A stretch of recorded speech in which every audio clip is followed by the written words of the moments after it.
అంటే ఆత్మాభిమానం అనేది ఒకటి ఉంటుంది, అది అడ్డొస్తూ ఉంటుంది.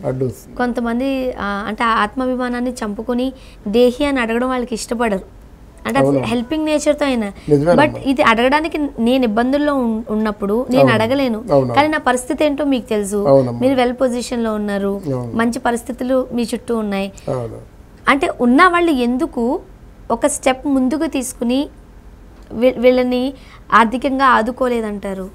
అది మరి ఎందుకో మొదటి నుంచి కూడా ఇండస్ట్రీలోనూ అలాగా సహాయం అలాగా జయలలిత చేసిందమ్మా. తమిళనాడులోను మన యశ్వరలక్ష్మికి కానీ మన బాల సరస్వతి గారికి కానీ అందరికీ అంటే ఆర్థికంగా వెనకబడ్డారని తెలుసుకున్నట్టయితే పిలిచి ఒక ఇల్లు 10 లక్షల రూపాయలు చొప్పున సహాయం చేసింది. అట్లాంటి ప్రొవిజన్ ఇక్కడ ఉన్నట్టయితే బాగుంటుందని నా ఉద్దేశం. నేను ఈ ఇంటర్వ్యూల్లో చెప్తూనే ఉన్నానన్నమాట. ఎందుకంటే మొన్న ఎవరో శివాజీరాజు గారు మా అసోసియేషన్ తరఫునేమో వృద్ధాశ్రమం పెడతారని చెప్పారన్నమాట. అలా పెడితే ఇలాంటి వాళ్ళకి ఏంటంటే నికృష్టమైన చావు రాకుండా ఉంటుంది. పద్మనాభం గారు చివరి రోజుల్లో తలదాచుకునే చోటు లేదు, గిరిజమ్మకేమో చివరి రోజుల్లో తలదాచుకునే చోటు లేదు, సావిత్రమ్మకి చివరి రోజుల్లో తలదాచుకునే చోటు లేదు.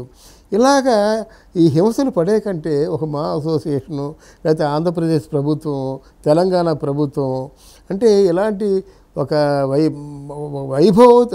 వైభవోపేతమైనటువంటి జీవితం గడిపిన వాళ్ళకి అసరాగా ఉంటే, భరోసాగా ఉంటే. ఒక టైంలో తారలుగా వెలుగొందిన నటీనటులు లాస్ట్ స్టేజెస్లో చెప్పుకోవడానికి, లేకపోతే మాట్లాడుకోవడానికి, బాధలు పంచుకోవడానికి నా అనేవారు లేని పరిస్థితుల్లో ఉన్నప్పుడు ఇటు ప్రభుత్వాలు కానివ్వచ్చు, లేకపోతే ఇండస్ట్రీలో పెద్దలు కావచ్చు, అంటే వాళ్ళ గురించి పట్టించుకోవాల్సిన బాధ్యత వీళ్ళకు ఉంది అంటారా? ఏ రకంగా వాళ్ళకి హెల్ప్ చేస్తే బెటర్ అని మీరు చెప్పారు? డెఫినెట్గా అమ్మా, ఏ రకంగా హెల్ప్ చేస్తే బెటర్ అంటే ఇది మంచి సందర్భంగా చెప్పుకుంటున్నాం. ఆర్థికంగా చిదిగిపోయిన వాళ్ళకి ఇప్పుడు మామూలుగా ఏదైనా యాక్సిడెంట్ అయినట్టయితే 10 లక్షలు ఇస్తున్నారు.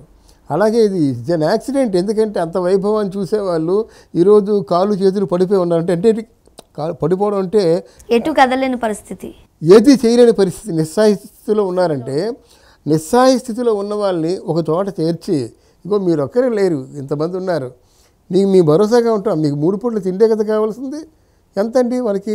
ఇప్పుడు ఓల్డేజ్ హోమ్లో చేర్పిస్తే ఎంత అవుతుంది? నెలకి 6,000 7,000 కడుతున్నారు. 6,000 అంటే ఒక మనిషి ఒకరిని తీసుకున్నట్టయితే, హైర్ చేసినట్టు ఒక మనిషిని కానీ దత్త తీసుకున్నట్టయితే ఒక మనిషిని ఎంత అవుతుంది? ఒక 10 లక్షలు పడేసినట్టయితే వాళ్ళ పేరు మీద ఒక 7 లక్షలు పడేసినట్టయితే నెల 7,000 వస్తుంది కదా వాళ్ళకి. మళ్ళీ తర్వాత 7 లక్షల రూపాయలు వాళ్ళకే ఉంటుంది. ఈయన తదనంతరం ఇంకొకటి వస్తాడు ఆయన స్థానంలోకి. ఒక 10 లక్షల రూపాయలు చెప్పిన దత్త 10 లక్షల రూపాయలు ఇవ్వడానికి చాలామంది ఉన్నారమ్మా. ఈరోజు వెంకన్న బాబుకి అన్నదానం కోసం 25 లక్షల నుంచి 15 లక్షల వరకు తీసుకుంటున్నారన్నమాట, అన్నదాన అంటే దాతల దగ్గర నుంచి. అలాగే ఇప్పుడు వృద్ధ కళాకారుల కోసం 15 లక్షలు 15 లక్షలు దానం చేసేటువంటి దాతలు చాలామంది ఉన్నారన్నమాట. ఓ 10 లక్షలు ఇచ్చారనుకోండి, ఒక వృద్ధ కళాకారుని ఆ వృద్ధ కళాకారుడు జీవితాంతం అన్నం తింటాడు. ఆయన చావు వచ్చినప్పుడు చచ్చిపోతాడు. బలవంతంగా రోజు చస్తూ బతకడం కాకుండా ఆయనకి ఎప్పుడు చావు వస్తుందో అప్పుడు చచ్చిపోతాడు అన్నమాట. అలా చేసినట్టయితే ఒక కళాకారుని, వృద్ధ కళాకారుడికి ఒక భరోసా జీవితం, వాళ్ళకి ఒక కాలనీ, వాళ్ళు చూసుకోవడం, వాళ్ళ జ్ఞాపకాలు నెమరు వేసుకోవడం, వాళ్ళు ఎంతో అంత ఆనందంగా గడపడం. ఆ రోజుల్లో అలా గడిపాం కదా, ఈ రోజుల్లో అలా గడిపాం కదా, ఈ డైలాగ్ ఎలా చెప్పాను, నువ్వు ఈ పద్యం ఎలా పాడావు, వాళ్ళు కొత్త జీవితం కదా, వాళ్ళు కొత్త తృప్తి కదా, అనుభూతి కదా, అలా ఉండొచ్చు అమ్మ. అది అలా చెయ్యొచ్చు. అట్లాంటి చేయవలసిన అవసరం రావాలి, వస్తుందని నమ్ముతున్నాను నేను. వీళ్ళు కూడా చైతన్యం వచ్చింది కదా, ఇది సహాయం చేద్దాం, వృద్ధాశ్రమం కడదామని ఉంది కదా, దాని ప్రభుత్వం కూడా సహకరించినట్టయితే కళాకారులు, సినీ పరిశ్రమ కూడా సేవలే చేస్తుంది ప్రజలకి. ఎందుకంటే ఆ వినోదాన్ని పంచడం కూడా సేవే కదా. ఆ మాత్రం మనోవికాసం లేకపోయినట్టయితే వాళ్ళు ఏమవుతారు ప్రేక్షకులు? కనుక ఈ నటించడం కూడా సేవేనమ్మా. సినిమా నిర్మాణము సేవాభాగ్యమే, అది సినిమాలు నటించడం సేవాభాగ్యమే, పాటలు సేవా కార్యక్రమం కింద వస్తాయన్నమాట, మనం తీసుకోవాలి. కానీ అట్లాంటి వాళ్ళు చేయాలి. సినిమా ఇండస్ట్రీలో ఒక సినిమాకి హీరో అంటే ఫస్ట్ గ్రేడ్ అనుకోవచ్చు, హీరోయిన్, కమిడియన్స్, ఇట్లాగా అంటే ఒక స్థాయిని నియమిస్తూ ఉంటారు. హీరోస్ కంటే ఒకలాంటి ట్రీట్మెంట్, హీరోయిన్స్కి ఒకలాంటి ట్రీట్మెంట్, కమిడియన్స్కి ఒకలాంటి ట్రీట్మెంట్, జూనియర్ ఆర్టిస్టులకి ఒకలాంటి ట్రీట్మెంట్, ఇట్లా ఉన్నాయని అంటారు కదా. అప్పట్లో ఎలా ఉండేవి అంటే కమిడియన్స్ని సెకండ్ గ్రేడ్గా చూడడం, కథానాయకుల్ని కొంచెం ఫస్ట్ గ్రేడ్ కింద చూడడం అదే లేదమ్మా. ఎందుకంటే ఆ రోజుల్లో కంపెనీ ఇచ్చేదానికంటే వీళ్ళు ఇళ్ళ నుంచి తీసుకొచ్చేది ఎక్కువ. ఇప్పుడు సూర్యకాంతం ముందంటే క్యారెల్ తీసుకొచ్చేది 2 క్యారియర్లు, సావుకారు జానకమ్మ ఉన్నది క్యారెల్ తీసుకొచ్చేది, ఛాయదేవి ఉన్నది క్యారెల్ తీసుకొచ్చేది. ఈ క్యారెల్ తీసుకొచ్చి పంచే ఎక్కువైపోయాయి కదా. ఆ ప్రొడక్షన్లో అందరూ సమానంగా పంచుకుని తినేవారు. అవి కాక ఎక్స్ట్రా వచ్చినవి కూడా అందరికీ సమానంగా టేస్ట్, ఒక కుటుంబ సభ్యుల్లాగా ఉండేవారు. ఒక పండగ వాతావరణం నెలకొనేది అన్నమాట. వీడికి ఆ ప్రత్యేకమైన ట్రీట్మెంట్, వీడికి ఆ ట్రీట్మెంట్ లేదనుకోవడానికి వీలు లేదు. అందరికీ ఒకటే ట్రీట్మెంట్. అందరూ ఎక్కువ తక్కువ లేవు. ఆడుకున్నట్టు అందరూ కలిసి ఆడుకోవాల్సిందే మ్యూజిక్ చైర్స్. అలాగే ఏదైనా విహారయాత్రకు కానీ దేనికైనా ఇప్పుడు మా ఒక్కోసారి ఈ కల్చరల్ సాంస్కృతిక కార్యక్రమాలు చేయడానికి వెళ్ళినప్పుడు అందరూ ఒకటే బస్సు. అది నాకు బస్సు నీ కారు నా బస్సు అని లేదు. వెళ్తే అందరూ బస్సులో వెళ్ళిపోయేవారు అన్నమాట. అందరూ ఆడుతూ పాడుతూ నవ్వుతూ నవ్విస్తుండేవారు అన్నమాట. అదో స్వర్ణయుగం. ఆ రోజుల్లో నీ నా అనే తేడా లేదు, ఎక్కువ తక్కువనే భేదం లేదు. అందరూ సమానంగా ఉండేవారు. అది స్వర్ణయుగం నిజంగాను. ఎవరికి ఆ భేదాలు లేవు కదా. చిన్న వేషం వేసేవాడు కూడా పెద్దపేట వేసేవారు అన్నమాట. ఎందుకంటే అక్కడ నవ్వు ముఖ్యం, నవ్వు ప్రధానం, ఆనందం ప్రధానం. అంతేగాని నేను ఎక్కువ నువ్వు తక్కువ, నువ్వు అక్కడ కూర్చోవాలి నేను ఇక్కడ కూర్చోవాలి అనేటువంటి ఆ మాటే లేదు. భేదాభిప్రాయాలే లేవు. స్టార్ కమెడియన్ రేలంగి గారు, పద్మనాభం గారు, వాళ్ళిద్దరి జోడీ ఎట్లా ఉండేది? రేలంగి గారు మంచి ఉధృతంగా ఉన్న రోజుల్లోనూ పద్మనాభం గారు వచ్చారన్నమాట. మొదట్లో రేలంగి గారు అర్థం చేసుకోలేదు. కొంతకాలం ఇద్దరి మధ్య భేదాభిప్రాయాలు వచ్చాయి. కానీ తర్వాత ఆయన చెప్పాడన్నమాట, పద్మనాభం గారు చెప్పారు. తర్వాత ఏంటంటే, పద్మనాభం నువ్వు డైలాగ్ అంతా కొడేస్తున్నావురా నువ్వు. తర్వాత ఏంటంటే, నువ్వు తెలివైన వాడేరా నువ్వు, కామెడీ అంటే ఇలా కూడా చేయొచ్చా?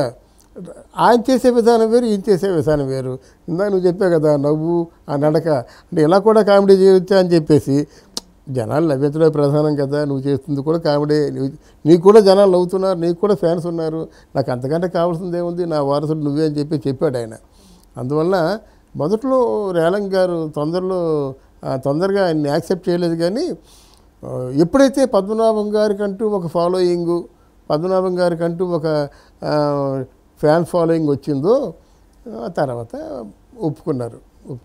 పద్మనాభం గారు, గీతాంజలి గారు హిట్ పేరు. అవును. వాళ్ళిద్దరి అనుబంధం ఎట్లా ఉండేది? వారిద్దరి అనుబంధం ఏంటమ్మా, పద్మనాభం గారు గీతాంజలి గారి కోసం కొన్ని సినిమాలే చేశాడు ఆయన. కొన్ని హీరోయిన్గా పెట్టి సినిమాలు చేశాడు కదా, పొట్టి పిల్లలు కానీ ఇవన్నీ. ఆయన సినిమాల్లో ఆవిడకి పెద్ద ట్రీట్మెంటు హడావిడి అంతా ఉండేది కదా. ఒక సీజన్ అంతా పద్మనాభం గీతాంజలి గారే. అవును. అది చాలా హిట్ పేరు. వాళ్ళిద్దరి మధ్య కెమిస్ట్రీ కూడా చాలా బాగుండేది. ఇప్పుడు హర్నాథ్ జమినల్ లాగా పద్మనాభం గీతాంజలి అలాగా ఉండేది. తర్వాత వాళ్ళు మంచి అండర్స్టాండింగ్, వాళ్ళ సినిమాలకి కాల్ షీట్లు మంచి చెడ్డ అంతా ఉందంటే పద్మనాభం గారు ఎంత ఇచ్చేవారో తెలీదు, అలాగే ఎంత తీసుకుందో కూడా తెలీదు. వాళ్ళు అంటే ఆ సంస్థలు అలాగా కంటిన్యూస్గా సినిమాలు చేస్తూనే ఉండేది. అంటే ఆ టైంలో పద్మనాభం గారు రెమ్యూనరేషన్ ఎంత తీసుకునేవారు? ఎన్ని ఆస్తులు కూడబెట్టారు? ఆస్తులు బాగా కూడబెట్టారమ్మా. మళ్ళీ అన్నీ వేసుకున్నారు. కానీ ఆస్తులు కూడబెట్టుకున్నారు. 3 ఇళ్ళు ఉండేవి అక్కడ. పోతరాజు ఇంటి పక్కనే పద్మనాభం గారి ఇల్లు. ఆ ఇల్లు అమ్మేసరి పెద్ద, అదంతా ఒక చాలా పెద్ద ఇల్లు అమ్మా. 4 గ్రౌండ్లు అంటే 1600 గజాలు ఉంటుంది. 1600 గజాల స్థలంలో అది ఇల్లు.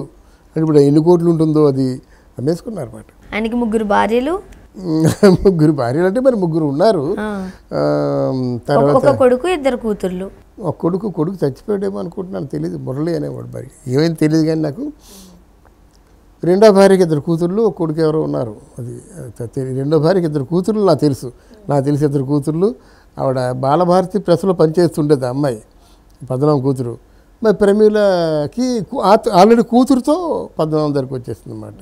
ఆ టైంలో ఈయన డిస్టర్బ్ అయిన టైంలో మతి భ్రమించింది అన్న మాట అయితే నిజమే. మతి భ్రమించింది, తను సర్దుకున్నాడుగా తప్ప మతి భ్రమించి గావంతా పీకేసి హనుమంతుడు ఆయన మీద వాలాడన్నమాట. హనుమంతుడు వాళ్ళినట్టుగా పూనకం వచ్చేసి అలా విరుచి పడ్డాడన్నమాట ఆ వీధిలో.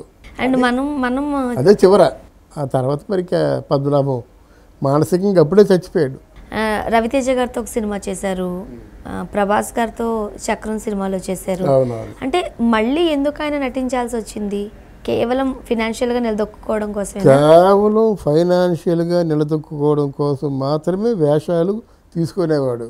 చివరి రోజుల్లో నేనైతే 15,000 ఇచ్చాను, కానీ చివరి రోజుల్లో నాటకాల్లో 3,000 కూడా నాటకాలకు వెళ్ళేవాడు. తెలుసా మీకు? 3,000 రూపాయలకి చింతామణి నాటకానికి వెళ్ళి పద్యం పాడుతుండగా దమ్ము చాలక నా కర్మ, నాకు కనీసం 4 రోజులు సంపాదన ఉన్నట్టయితే నాకు ఈ నాటకాలకు వెళ్ళను కదా, వెళ్ళవలసిన అవసరం రాదు కదని బోర్ను ఏడ్చిన రోజులు ఉన్నాయన్నమాట. సినిమాలు యాక్ట్ చేస్తే 5,000 ఇస్తారమ్మా, నాటకంలో 3,000 ఎక్కువ. అంటే ఆయన ఆశించినంతగా కూడా సినిమాలు ఏమీ రాలేదు ఆయనకి. అదే అంటున్నాను, నాటకాలు కూడా వీధి నాటకాలు వేసాడు ఆ వయసులో. అంటే నాటకాలతో స్టార్ట్ అయిన ఆయన కెరీర్ నాటకాలతోనే ఎండ్ అయింది అనుకోవచ్చు. వీధి నాటకాలు వేసి ఆ పద్యం పాడడానికి దమ్ము చాలక చాలా బాధపడేవాడు. వయసులో పాడేస్తారు పద్యాలు, ముసలి వయసులో పాడొద్దు పద్యం. అమ్మ అదేంటంటే కళాకారులకి ఎలాగ ఉంటుందంటే ప్రాణం పోయినా పర్వాలేదు, బాగా నటించాలి, ఆ పట్టుదల వచ్చేస్తామా, ఇంకా వేరే ఫీల్డ్లో లేదు, ఒక్క కళారంగంలోనే ఉంటుందన్నమాట. ఆ నటిస్తుండగా ప్రాణాలు పోయినా పర్వాలేదు, కానీ ఆ పద్యం మాత్రం బాగా రావాలి, ఆ పెర్ఫార్మెన్స్ మాత్రం బాగా రావాలి.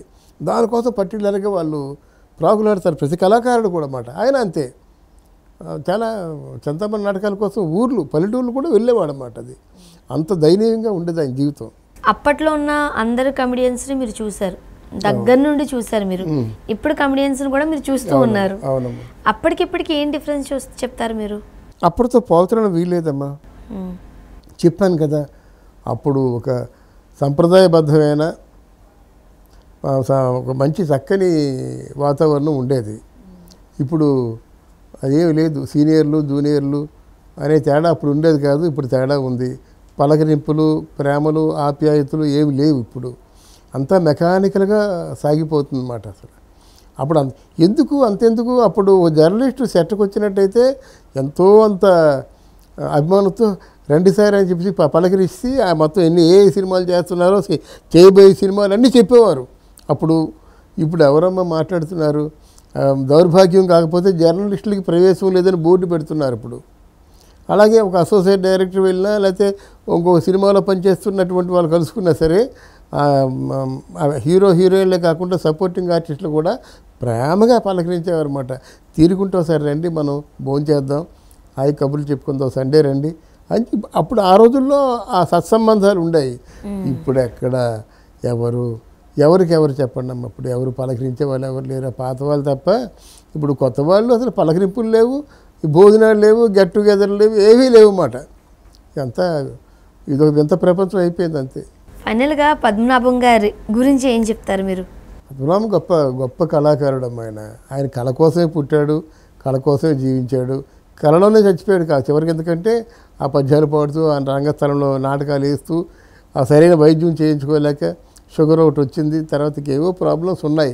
ఇవన్నీకి సరైన వైద్యం అందక, ఎవరిని అడగలేక అభిమానం అడ్డొచ్చి చాలా దయనీయమైన జీవితం. ఒక్క మాటలో చెప్పండి, పద్మనాభం గారి గురించి, లేకపోతే పద్మనాభం గారి దగ్గర నుంచి మనం ఏం నేర్చుకోవచ్చు? నేర్చుకోవాల్సింది అతిగా నమ్మకూడదమ్మా ఎవరిని. ఒకటి. తర్వాత ఏంటంటే పిల్లల్ని క్రమశిక్షణతో పెంచాలి, భయభక్తులతో పెంచాలి. చదువు లేకపోయినా పర్వాలేదు, కానీ క్రమశిక్షణ భయభక్తులు లేకపోయినట్టయితే చాలా అది ప్రాణాంతకం అయిపోతుంది. అతిగా నమ్మడం మాత్రం మంచిది కాదు. పిల్లల్ని క్రమశిక్షణతో పెంచకపోయినట్టయితే, భయభక్తులతో పెంచకపోయినట్టయితే ఏదో రోజున ప్రాణాంతకం అవుతుంది.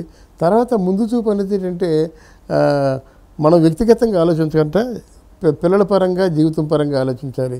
మనం వ్యక్తిగతంగా సినిమాలు నిర్మాణం చేయకపోవచ్చు, కానీ మన రేపొద్దున మన జీవితం అంటే ఈ బెంకు తగ్గిన తర్వాత, ఈ యవ్వనం తదనంతరం మనల్ని ఎవరు చూస్తారు? మనకంటే డబ్బు అంటూ ఉన్నట్టయితే కదా మనం చూసే అవకాశం ఉంటుంది. అలా కాకుండా సినిమాల మీద నువ్వు 4 రకాల కూల్ డ్రింకులు, 4 రకాల హార్డ్ డ్రింకులు ఇచ్చి, ఒక 4 రకాల కూరలతోని 40 మందికి భోజనం పెడుతూ సాయంత్రం వరకు భోజనం పెడితే ఇదేదైనా ఆదుకుందా చివరిలో? అప్పుడు జై అనేవారు, రేఖాండ మురళీ సంస్థకి జై అనేవాళ్ళు, కానీ జై అనేవాళ్ళు ఎవరైనా ఆదుకున్నారా? ఓ పూట భోజనానికి ఏమైనా సహాయం చేయగలిగారా? సో ఆయన జీవితం పెద్ద తెరిచిన పుస్తకం. ఆ పుస్తకంలోంచి నేర్చుకోదగ్గ పాఠ్యాంశాలు ఎన్నో ఉన్నాయి. ఈ పద్మనాభం గారి ఇంటర్వ్యూ చూసినట్టయితే డెఫినెట్గా కళ్ళు చెమ్మగిలుతాయి. మనం ఇలా చేయకూడదు అనుకుంటారు అన్నమాట, ఏం చేయాలో తెలుసుకుంటారు. చివరి రోజుల వరకు ఆయన 3వ భార్య ప్రమీల గారే ఆయన్ని అంటిపెట్టుకుని ఉన్నారు. ప్రమీల గారి దగ్గర అంటిపెట్టుకున్నారు. చివరి రోజులు ఆయన దయనీయమైన స్థితిలో చనిపోయారు కదా. అంతే. వైద్య సదుపాయాలు అందలేదు, ఎవరు చూసేవాళ్ళు ఎవరు లేరు, పలకరించేవాళ్ళు లేరు, ఆర్థిక సాయం చేసేవాళ్ళు లేరు.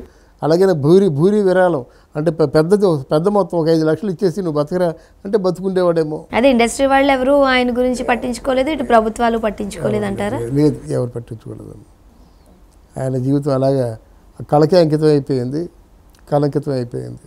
థ్యాంక్ యూ సో మచ్ అండి. థ్యాంక్ యూ అమ్మా, థ్యాంక్ యూ వెరీ మచ్. ఈరోజు చాలా తృప్తిగా ఉంది, చాలా విషయాలు చెప్పారు. నాకు కూడా తృప్తిగా ఉందమ్మా. ఎందుకంటే ఒక మహానుభావుడు, మహాకళాకారుడు, గొప్ప జీవితాన్ని చవి చూసిన వ్యక్తి, అందరి శ్రేయస్సును కోరుకునేవాడు, అందరి సుఖాన్ని కోరుకునేవాడు, అందరికీ తలలో 4లాగా ఉండేవాడు. పద్మనాభం మనకు లేరు, అది చాలా. బట్ పద్మనాభం తాలూకు జ్ఞాపకాలు మనకు ఉంటాయి. పద్మనాభం తాలూకు ఆ సేవా కార్యక్రమాలు,